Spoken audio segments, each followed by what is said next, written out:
كذبت قوم نوح المرسلين. قوم نوح نے رسولوں کو جھٹلایا. قوم نوح تقابل کے لیے ملاحظہ ہو الاعراف آیات 59 تا 64، یونس آیات 71 تا 73، ہود آیات 25 تا 48، بنی اسرائیل آیت 3، الانبیاء آیات 76 77، المؤمنون آیات 23 تا 30، الفرقان آیت 37۔ اس کے علاوہ قصہ نوح علیہ السلام کی تفصیلات کے لیے قرآن مجید کے حسب ذیل مقامات بھی پیش نظر رہیں۔ العنکبوت آیات 14 اور 15، الصافات 75 تا 82، القمر 9 تا 15 اور سورہ نوح مکمل۔ رسولوں کو جھٹلایا۔ اگرچہ انہوں نے ایک ہی رسول کو جھٹلایا تھا، لیکن چونکہ رسول کی تکذیب در حقیقت اس دعوت اور پیغام کی تکذیب ہے جسے لے کر وہ اللہ تعالیٰ کی طرف سے آتا ہے، اس لیے جو شخص یا گروہ کسی ایک رسول کا بھی انکار کر دے وہ اللہ تعالیٰ کی نگاہ میں تمام رسولوں کا منکر ہے۔ یہ ایک بڑی اہم اصولی حقیقت ہے جسے قرآن میں جگہ جگہ مختلف طریقوں سے بیان کیا گیا ہے، حتیٰ کہ وہ لوگ بھی کافر ٹھہرائے گئے ہیں جو صرف ایک نبی کا انکار کرتے ہوں، باقی تمام انبیاء کو مانتے ہوں۔ اس لیے کہ جو شخص اصل پیغام رسالت کا ماننے والا ہے وہ تو لازماً ہر رسول کو مانے گا، مگر جو شخص کسی رسول کا انکار کرتا ہے وہ اگر دوسرے رسولوں کو مانتا بھی ہے تو کسی عصبیت یا تقلید آبائی کی بنا پر مانتا ہے، نفس پیغام رسالت کو نہیں مانتا، ورنہ ممکن نہ تھا کہ وہی حق ایک پیش کرے تو یہ اسے مان لے اور وہی دوسرا پیش کرے تو یہ اس کا انکار کر دے۔ اذ قال لهم اخوهم نوح الا تتقون. یاد کرو جبکہ ان کے بھائی نوح نے ان سے کہا تھا کیا تم ڈرتے نہیں ہو؟ دوسرے مقامات پر حضرت نوح علیہ السلام کا اپنی قوم سے ابتدائی خطاب ان الفاظ میں آیا ہے: اعبدوا اللہ ما لکم من الہ غیرہ افلا تتقون، سورہ مومنون آیت 23، یعنی اللہ کی بندگی کرو، اس کے سوا تمہارا کوئی خدا نہیں ہے تو کیا تم ڈرتے نہیں ہو؟ نیز مزید ارشاد ہوا اعبدوا اللہ واتقوہ واطیعون، سورہ نوح آیت 3، یعنی اللہ کی بندگی کرو اور اس سے ڈرو اور میری اطاعت کرو۔ اس لیے یہاں حضرت نوح علیہ السلام کے اس ارشاد کا مطلب محض خوف نہیں بلکہ اللہ کا خوف ہے، یعنی کیا تم اللہ سے بے خوف ہو گئے؟ اس کے سوا دوسروں کی بندگی کرتے ہوئے تم کچھ نہیں سوچتے کہ اس باغیانہ روش کا انجام کیا ہوگا؟ دعوت کے آغاز میں خوف دلانے کی حکمت یہ ہے کہ جب تک کسی شخص یا گروہ کو اس کے غلط رویے کی بد انجامی کا خطرہ نہ محسوس کرایا جائے وہ صحیح بات اور اس کے دلائل کی طرف توجہ کرنے پر آمادہ نہیں ہوتا۔ راہ راست کی تلاش آدمی کے دل میں پیدا ہی اس وقت ہوتی ہے جب اس کو یہ فکر دامنگیر ہو جاتی ہے کہ کہیں میں کسی ٹیڑھے راستے پر تو نہیں جا رہا ہوں جس میں ہلاکت کا اندیشہ ہو۔ انی لکم رسول امین فاتقوا اللہ واطیعون وما اسألكم عليه من اجر ان اجری الا على رب العالمین فاتقوا اللہ واطیعون. میں تمہارے لیے ایک امانت دار رسول ہوں، لہذا تم اللہ سے ڈرو اور میری اطاعت کرو۔ میں اس کام پر تم سے کسی اجر کا طالب نہیں ہوں، میرا اجر تو رب العالمین کے ذمے ہے، پس تم اللہ سے ڈرو اور بے کھٹ کے میری اطاعت کرو۔ ایک امانت دار رسول ہوں۔ اس کے دو مفہوم ہیں، ایک یہ کہ میں اپنی طرف سے کوئی بات بنا کر یا کم و بیش کر کے بیان نہیں کرتا، بلکہ جو کچھ خدا کی طرف سے مجھ پر نازل ہوتا ہے وہی بے کم و کاس تم تک پہنچا دیتا ہوں۔ اور دوسرا مفہوم یہ ہے کہ میں ایک ایسا رسول ہوں جسے تم پہلے سے ایک امین اور راست باز آدمی کی حیثیت سے جانتے ہو۔ جب میں خلق کے معاملے میں خیانت کرنے والا نہیں ہوں تو خدا کے معاملے میں کیسے خیانت کر سکتا ہوں؟ لہذا تمہیں باور کرنا چاہیے کہ جو کچھ میں خدا کی طرف سے پیش کر رہا ہوں اس میں بھی ویسا ہی امین ہوں جیسا دنیا کے معاملات میں آج تک تم نے مجھے امین پایا ہے۔ میری اطاعت کرو، یعنی میرے رسول امین ہونے کا لازمی تقاضا یہ ہے کہ تم دوسرے سب متاعوں کی اطاعت چھوڑ کر صرف میری اطاعت کرو، اور جو احکام میں تمہیں دیتا ہوں ان کے آگے سر تسلیم خم کر دو، کیونکہ میں خداوند عالم کی مرضی کا نمائندہ ہوں۔ میری اطاعت خدا کی اطاعت ہے اور میری نافرمانی محض میری ذات کی نافرمانی نہیں بلکہ براہ راست خدا کی نافرمانی ہے۔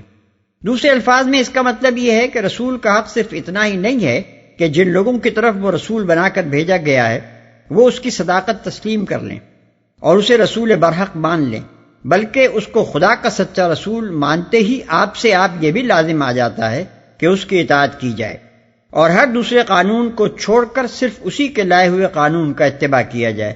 رسول کو رسول نہ ماننا یا رسول مان کر اس کی اطاعت نہ کرنا، دونوں صورتیں دراصل خدا سے بغاوت کی ہم مانی ہیں اور دونوں کا نتیجہ خدا کے غضب میں گرفتار ہونا ہے۔ اسی لیے ایمان اور اطاعت کے مطالبے سے پہلے اللہ سے ڈرو کا تنبیہی فقرہ ارشاد فرمایا گیا تاکہ ہر مخاطب اچھی طرح کان کھول کر سن لے کہ رسول کی رسالت تسلیم نہ کرنے یا اس کی اطاعت قبول نہ کرنے کا نتیجہ کیا ہوگا۔ میرا اجر تو رب العالمین کے ذمے ہے۔ یہ اپنی صداقت پر حضرت نوح علیہ السلام کی دوسری دلیل ہے۔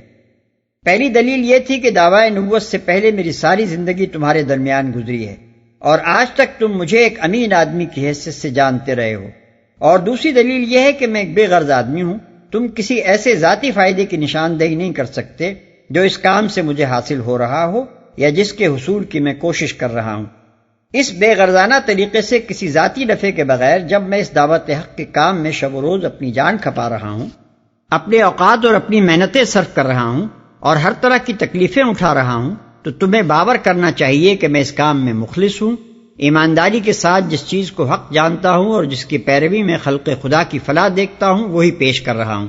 کوئی نفسانی جذبہ اس کا محرک نہیں ہے کہ اس کی خاطر میں جھوٹ گھڑ کر لوگوں کو دھوکہ دوں۔ یہ دونوں دلیلیں ان اہم دلائل میں سے ہیں جو قرآن مجید نے بار بار انبیاء علیہ السلام کی صداقت کے ثبوت میں پیش کی ہیں اور جن کو وہ نبوت کے پرکھنے کی کسوٹی قرار دیتا ہے۔ نبوت سے پہلے جو شخص ایک معاشرے میں برسوں زندگی بسر کر چکا ہو اور لوگوں نے ہمیشہ ہر معاملے میں اسے سچا اور راست باز آدمی پایا ہو، اس کے متعلق کوئی غیر متعصب آدمی مشکل ہی سے یہ شک کر سکتا ہے کہ وہ یکایک خدا کے نام سے اتنا بڑا جھوٹ بولنے پر اتر آئے گا کہ اسے نبی نہ بنایا گیا ہو اور وہ کہے کہ خدا نے مجھے نبی بنایا ہے۔ پھر دوسری اس سے بھی اہم تر بات یہ ہے کہ ایسا سفید جھوٹ کوئی شخص نیک نیتی کے ساتھ تو نہیں کھڑا کرتا، لامحالہ کوئی نفسانی غرض ہی اس فریب کاری کی محرک ہوتی ہے، اور جب کوئی شخص اپنی اغراض کے لیے اس طرح کی فریب کاری کرتا ہے تو اخفاء کی تمام کوششوں کے باوجود اس کے آثار نمایاں ہو کر رہتے ہیں۔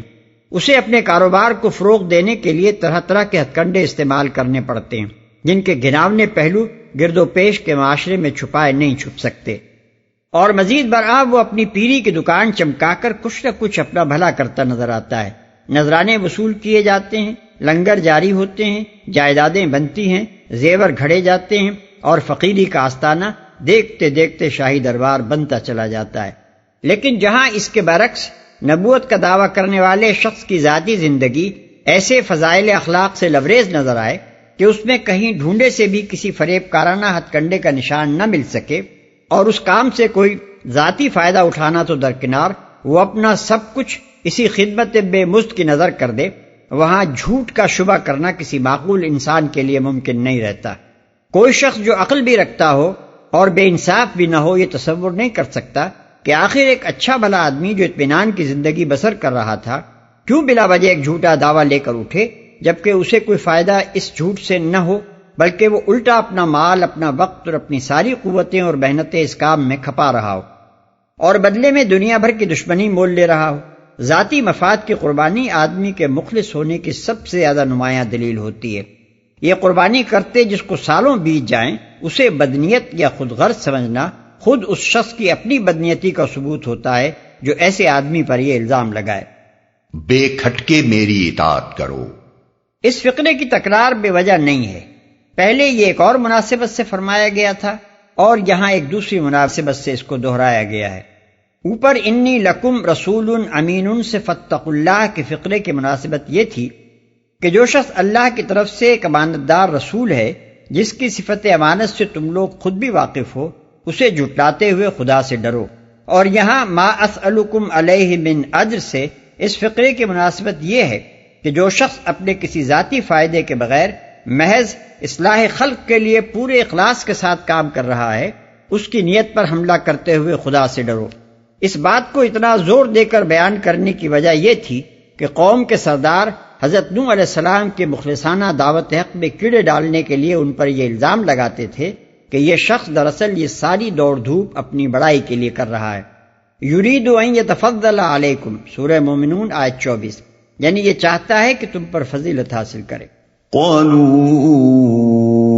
انؤمن لك واتبعك الارذلون، انہوں نے جواب دیا کیا ہم تجھے مان لیں حالانکہ تیری پیروی رذیل ترین لوگوں نے اختیار کی ہے۔ یہ لوگ جنہوں نے حضرت نوح علیہ السلام کو دعوت حق کا یہ جواب دیا، ان کی قوم کے سردار شیوخ اور اشراف تھے، جیسا کہ دوسرے مقام پر اسی قصے کے سلسلے میں بیان ہوا ہے۔ فقال الملأ الذين كفروا من قومه ما نراك الا بشرا مثلنا وما نراك اتبعك الا الذين هم اراذلنا بادي الرأي وما نرى لكم علينا من فضل، سورہ ہود آیت 27۔ یعنی اس کی قوم کے کافر سرداروں نے کہا ہمیں تو تم اس کے سوا کچھ نظر نہیں آتے کہ بس ایک انسان ہو ہم جیسے، اور ہم دیکھ رہے ہیں کہ تمہاری پیروی صرف ان لوگوں نے بے سمجھے بوجھے اختیار کر لی ہے جو ہمارے ہاں کے اراذل ہیں، اور ہم کوئی چیز بھی ایسی نہیں پاتے جس میں تم لوگ ہم سے بڑھے ہوئے ہو۔ اس سے معلوم ہوا کہ حضرت نوح علیہ السلام پر ایمان لانے والے زیادہ تر غریب لوگ، چھوٹے چھوٹے پیشہ ور لوگ، یا ایسے نوجوان تھے جن کی قوم میں کوئی حیثیت نہ تھی۔ رہے اونچے طبقے کے بااثر اور خوشحال لوگ تو وہ ان کی مخالفت پر کمر بستہ تھے، اور وہی اپنی قوم کے عوام کو طرح طرح کے فریب دے دے کر اپنے پیچھے لگائے رکھنے کی کوشش کر رہے تھے۔ اس سلسلے میں جو دلائل وہ حضرت نوح علیہ السلام کے خلاف پیش کرتے تھے، ان میں سے ایک استدلال یہ تھا کہ اگر نوح کی دعوت میں کوئی وزن ہوتا تو قوم کے عمراء، علماء، مذہبی پیشوا، معززین اور سمجھدار لوگ اسے قبول کرتے، لیکن ان میں سے تو کوئی بھی اس شخص پر ایمان نہیں لایا ہے۔ اس کے پیچھے لگے ہیں ادنا طبقوں کے چند نادان لوگ جو کوئی سمجھ بوجھ نہیں رکھتے۔ اب کیا ہم جیسے بلند پایا لوگ ان بے شعور اور کمین لوگوں کے زمرے میں شامل ہو جائیں؟ بھائی نہیں، یہی بات قریش کے کفار نبی صلی اللہ علیہ وسلم کے متعلق کہتے تھے کہ ان کے پیرو یا تو غلام اور غریب لوگ ہیں یا چند نادان لڑکے، قوم کے اکابر اور معززین میں سے کوئی بھی ان کے ساتھ نہیں ہے۔ ابو سفیان نے ہرقل کے سوالات کا جواب دیتے ہوئے بھی یہی کہا تھا کہ تبعہ من الضعفاء والمساکین، یعنی محمد صلی اللہ علیہ وسلم کی پیروی ہمارے غریب اور کمزور لوگوں نے قبول کی ہے۔ گویا ان لوگوں کا طرز فکر یہ تھا کہ حق صرف وہ ہے جسے قوم کے بڑے لوگ حق مانیں، کیونکہ وہی عقل اور سمجھ بوجھ رکھتے ہیں۔ رہے چھوٹے لوگ تو ان کا چھوٹا ہونا ہی اس بات کی دلیل ہے کہ وہ بے عقل اور ضعیف الرائے ہیں، اس لیے ان کا کسی بات کو مان لینا اور بڑے لوگوں کا رد کر دینا صاف طور پر یہ معنی رکھتا ہے کہ وہ ایک بے وزن بات ہے۔ بلکہ کفار مکہ تو اس سے بھی آگے بڑھ کر یہ دلیل لاتے تھے کہ پیغمبر بھی کوئی معمولی آدمی نہیں ہو سکتا، خدا کو اگر واقعی کوئی پیغمبر بھیجنا منظور ہوتا تو کسی بڑے رئیس کو بناتا۔ وقالوا لولا نزل هذا القرآن على رجل من القريتين عظیم، سورہ زخرف آیت 3۔ یعنی وہ کہتے ہیں کہ یہ قرآن ہمارے دونوں شہروں یعنی مکہ اور طائف کے کسی بڑے آدمی پر کیوں نہ نازل کیا گیا۔ قال وما علمي بما كانوا يعملون ان حسابهم الا على ربي لو تشعرون۔ نوح نے کہا میں کیا جانوں کہ ان کے عمل کیسے ہیں، ان کا حساب تو میرے رب کے ذمے ہے، کاش تم کچھ شعور سے کام لو۔ یہ ان کے اعتراض کا پہلا جواب۔ جیسا کہ اوپر بیان ہوا، ان کے اعتراض کی بنیاد اس مفروضے پر تھی کہ جو لوگ غریب، محنت پیشہ اور ادنا درجے کی خدمات انجام دینے والے ہیں یا معاشرے کے پست طبقات سے تعلق رکھتے ہیں، ان میں کوئی ذہنی صلاحیت نہیں ہوتی اور وہ علم و عقل اور سمجھ بوجھ سے عاری ہوتے ہیں، اس لیے نہ ان کا ایمان کسی فکر و بصیرت پر مبنی، نہ ان کا اعتقاد لائق اعتبار اور نہ ان کے اعمال کا کوئی وزن۔ حضرت نوح علیہ السلام اس کے جواب میں فرماتے ہیں کہ میرے پاس یہ جاننے کا کوئی ذریعہ نہیں کہ جو شخص میرے پاس آ کر ایمان لاتا ہے اور ایک عقیدہ قبول کر کے اس کے مطابق عمل کرنے لگتا ہے، اس کے اس فعل کی تہ میں کیا محرکات کام کر رہے ہیں اور وہ کتنی کچھ قدر و قیمت رکھتے ہیں۔ ان چیزوں کا دیکھنا اور ان کا حساب لگانا تو خدا کا کام ہے، میرا اور تمہارا کام نہیں ہے۔ وما انا بطارد المؤمنین ان انا الا نذیر مبین۔ میرا یہ کام نہیں ہے کہ جو ایمان لائیں ان کو میں دھٹکار دوں، میں تو بس ایک صاف صاف متنبع کر دینے والا آدمی ہوں۔ یہ ان کے اعتراض کا دوسرا جواب ہے۔ ان کے اعتراض میں یہ بات بھی مضمر تھی کہ ایمان لانے والوں کا جو گروہ حضرت نوح علیہ السلام کے گرد جمع ہو رہا ہے، یہ چونکہ ہمارے معاشرے کے ادنا طبقات پر مشتمل ہے، اس لیے اونچے طبقوں میں سے کوئی شخص اس زمرے میں شامل ہونا گوارا نہیں کر سکتا۔ دوسرے الفاظ میں گویا وہ یہ کہہ رہے تھے کہ اے نوح، کیا تم پر ایمان لا کر ہم اپنے آپ کو اراذل اور سفہا میں شمار کرائیں؟ کیا ہم غلاموں، نوکروں، مزدوروں اور کام پیشہ لوگوں کی صف میں آ بیٹھیں؟ حضرت نوح علیہ السلام اس کا جواب یہ دیتے ہیں کہ میں آخر یہ غیر معقول طرز عمل کیسے اختیار کر سکتا ہوں کہ جو لوگ میری بات نہیں مانتے ان کے تو پیچھے پھرتا رہوں، اور جو میری بات مانتے ہیں انہیں دھکے دے کر نکال دوں۔ میری حیثیت تو ایک ایسے بیلاگ آدمی کی ہے جس نے علل اعلان کھڑے ہو کر پکار دیا ہے کہ جس طریقے پر تم لوگ چل رہے ہو یہ باطل ہے اور اس پر چلنے کا انجام تباہی ہے، اور جس طریقے کی طرف میں رہنمائی کر رہا ہوں اسی میں تم سب کی نجات ہے۔ اب جس کا جی چاہے میری اس تنبیہ کو قبول کر کے سیدھے راستے پر آئے، اور جس کا جی چاہے آنکھیں بند کر کے تباہی کی راہ چلتا رہے۔ میں یہ نہیں کر سکتا کہ جو اللہ کے بندے میری اس تنبیہ کو سن کر سیدھا راستہ اختیار کرنے کے لیے میرے پاس آئیں ان کی ذات، برادری، نسب اور پیشہ پوچھوں، اور اگر وہ آپ لوگوں کی نگاہ میں کمین ہوں تو ان کو واپس کر کے اس انتظار میں بیٹھا رہوں کہ شریف حضرات کب تباہی کا راستہ چھوڑ کر نجات کی راہ پر قدم رنجہ فرماتے ہیں۔ ٹھیک یہی معاملہ ان آیات کے نزول کے زمانے میں نبی صلی اللہ علیہ وسلم اور کفار مکہ کے درمیان چل رہا تھا، اور اسی کو نگاہ میں رکھنے سے یہ سمجھ میں آ سکتا ہے کہ حضرت نوح علیہ السلام اور ان کی قوم کے سرداروں کی یہ گفتگو یہاں کیوں سنائی جا رہی ہے۔ کفار مکہ کے بڑے بڑے سردار نبی صلی اللہ علیہ وسلم سے کہتے تھے کہ ہم آخر بلال اور عمار اور صہیب جیسے غلاموں اور کام پیشہ لوگوں کے ساتھ کیسے بیٹھ سکتے ہیں؟ گویا ان کا مطلب یہ تھا کہ ایمان لانے والوں کی صف سے یہ غریب لوگ نکالے جائیں تب کوئی امکان اس کا نکل سکتا ہے کہ اشراف ادھر کا رخ کریں، ورنہ یہ کسی طرح ممکن نہیں ہے کہ محمود اور ایاز ایک صف میں کھڑے ہو جائیں۔ اس پر نبی صلی اللہ علیہ وسلم کو اللہ تعالیٰ کی طرف سے بالکل صاف اور دو ٹوک الفاظ میں یہ ہدایت دی گئی کہ حق سے منہ موڑنے والے متکبروں کی خاطر ایمان قبول کرنے والے غریبوں کو دھکے نہیں دیے جا سکتے۔ چنانچہ ارشاد ہوا، اما من استغنا فانت له تصدى وما عليك الا يزكى واما من جاءك يسعى وهو يخشى فانت عنه تلاهى كلا انها تذكرة فمن شاء ذكره۔ سورہ عبس آیات 5 تا 13۔ یعنی اے محمد صلی اللہ علیہ وسلم، جس نے بے نیازی برتی تم اس کے پیچھے پڑتے ہو، حالانکہ اگر وہ نہ سدھرے تو تم پر اس کی کیا ذمہ داری ہے؟ اور جو تمہارے پاس دوڑا آتا ہے اس حال میں کہ وہ اللہ سے ڈر رہا ہے، تم اس سے بے رخی برتتے ہو؟ ہرگز نہیں، یہ تو ایک نصیحت ہے، جس کا جی چاہے اسے قبول کرے۔ مزید ارشاد ہوتا ہے، وَلَا تَطْرُدِ الَّذِينَ يَدْعُونَ رَبَّهُمْ بِالْغَدَاةِ وَالْعَشِيِّ يُرِيدُونَ وَجْهَهُ مَا عَلَيْكَ مِنْ حِسَابِهِمْ مِنْ شَيْءٍ وَمَا مِنْ حِسَابِكَ عَلَيْهِمْ مِنْ شَيْءٍ فَتَطْرُدَهُمْ فَتَكُونَ مِنَ الظَّالِمِينَ وَكَذَلِكَ فَتَنَّا بَعْضَهُمْ بِبَعْضٍ لِيَقُولُوا أَهَؤُلَاءِ مَنَّ اللَّهُ عَلَيْهِمْ مِنْ بَيْنِنَا أَلَيْسَ اللَّهُ بِأَعْلَمَ بِالشَّاكِرِينَ۔ سورہ انعام آیت 52۔ یعنی نہ دور پھینکو ان لوگوں کو جو شب و روز اپنے رب کو پکارتے ہیں محض اس کی خوشنودی کی خاطر، ان کا کوئی حساب تمہارے ذمے نہیں اور تمہارا کوئی حساب ان کے ذمے نہیں۔ اس پر بھی اگر تم انہیں دور پھینکو گے تو ظالموں میں شمار ہوگے۔ ہم نے تو اس طرح ان لوگوں میں سے بعض کو بعض کے ذریعے آزمائش میں ڈال دیا ہے تاکہ وہ کہیں کیا ہمارے درمیان بس یہی لوگ رہ گئے تھے جن پر اللہ کا فضل و کرم ہوا؟ ہاں، کیا اللہ اپنے شاکر بندوں کو ان سے زیادہ نہیں جانتا؟ قالوا لئن لم تنته يا نوح لتكونن من المرجومين۔ انہوں نے کہا، اے نوح، اگر تو باز نہ آیا تو پھٹکارے ہوئے لوگوں میں شامل ہو کر رہے گا۔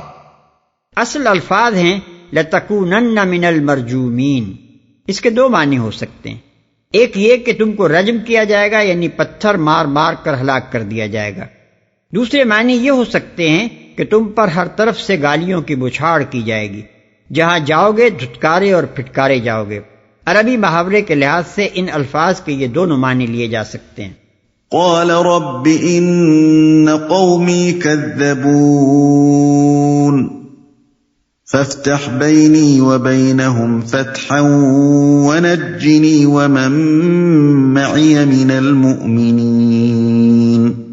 نوح نے دعا کی، اے میرے رب، میری قوم نے مجھے جھٹلا دیا، اب میرے اور ان کے درمیان دو ٹوک فیصلہ کر دے، اور مجھے اور جو مومن میرے ساتھ ہیں ان کو نجات دے، میری قوم نے مجھے جھٹلا دیا۔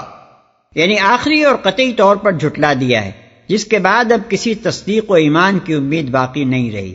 ظاہر کلام سے کوئی شخص اس شبے میں نہ پڑے کہ بس پیغمبر اور سرداران قوم کے درمیان اوپر کی گفتگو ہوئی اور ان کی طرف سے پہلی ہی تکذیب کے بعد پیغمبر نے اللہ تعالیٰ کے حضور رپورٹ پیش کر دی کہ یہ میری نبوت نہیں مانتے، اب آپ میرے اور ان کے مقدمے کا فیصلہ فرما دیں۔ قرآن مجید میں مختلف مقامات پر اس طویل کشمکش کا ذکر کیا گیا ہے جو حضرت نوح علیہ السلام کی دعوت اور ان کی قوم کے اصرار علی الکفر کے درمیان صدیوں برپا رہی۔ سورہ عنکبوت میں بتایا گیا ہے کہ اس کشمکش کا زمانہ 950 برس تک ممتد رہا ہے۔ چنانچہ ارشاد ہوتا ہے فَلَبِثَ فِيهِمْ أَلْفَ سَنَةٍ إِلَّا 50 عاما، آیت 14۔ حضرت نوح علیہ السلام نے اس زمانے میں پشت در پشت ان کے اجتماعی طرز عمل کو دیکھ کر نہ صرف یہ اندازہ فرما لیا کہ ان کے اندر قبول حق کی کوئی صلاحیت باقی نہیں رہی ہے، بلکہ یہ رائے بھی قائم کر لی کہ آئندہ ان کی نسلوں سے بھی نیک اور ایماندار آدمیوں کے اٹھنے کی توقع نہیں ہے۔ چنانچہ وہ کہتے ہیں اِنَّكَ إِن تَذَرْهُمْ يُضِلُّوا عِبَادَكَ وَلَا يَلِدُوا إِلَّا فَاجِرًا كَفَّارًا، سورہ نوح آیت 27۔ یعنی اے رب اگر تو نے انہیں چھوڑ دیا تو یہ تیرے بندوں کو گمراہ کریں گے اور ان کی نسل سے جو بھی پیدا ہوگا فاجر اور سخت منکر حق ہوگا۔ خود اللہ تعالیٰ نے بھی حضرت نوح علیہ السلام کی اس رائے کو درست قرار دیا اور اپنے علم کامل و شامل کے بنا پر فرمایا لَن يُؤْمِنَ مِن قَوْمِكَ إِلَّا مَن قَدْ آمَنَ فَلَا تَبْتَئِسْ بِمَا كَانُوا يَفْعَلُونَ، سورہ ہود آیت 36۔ تیری قوم میں سے جو ایمان لا چکے بس وہ لا چکے، اب کوئی ایمان لانے والا نہیں ہے، لہذا اب ان کے کرتوتوں پر غم کھانا چھوڑ دے، ان کو نجات دے۔ یعنی صرف یہی فیصلہ نہ کر دے کہ حق پر کون ہے اور باطل پر کون، بلکہ وہ فیصلہ اس شکل میں نافذ فرما کہ باطل پرست تباہ کر دیے جائیں اور حق پرست بچا لیے جائیں۔ یہ الفاظ کہ مجھے اور میرے مومن ساتھیوں کو بچا لے خود بخود اپنے اندر یہ مفہوم رکھتے ہیں کہ باقی لوگوں پر عذاب نازل کر اور انہیں حرف غلط کی طرح مٹا کر رکھ دے۔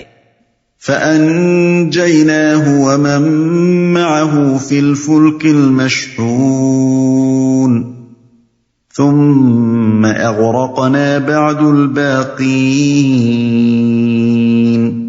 آخر کار ہم نے اس کو اور اس کے ساتھیوں کو ایک بھری ہوئی کشتی میں بچا لیا اور اس کے بعد باقی لوگوں کو غرق کر دیا۔ ایک بھری ہوئی کشتی میں بچا لیا۔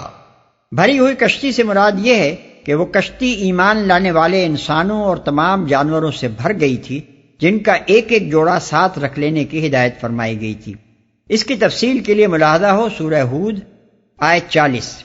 ان فی ذلک لآیۃ وما کان اکثرهم مؤمنین وان ربک لہو العزیز الرحیم۔ یقیناً اس میں ایک نشانی ہے مگر ان میں سے اکثر لوگ ماننے والے نہیں، اور حقیقت یہ ہے کہ تیرا رب زبردست بھی ہے اور رحیم بھی۔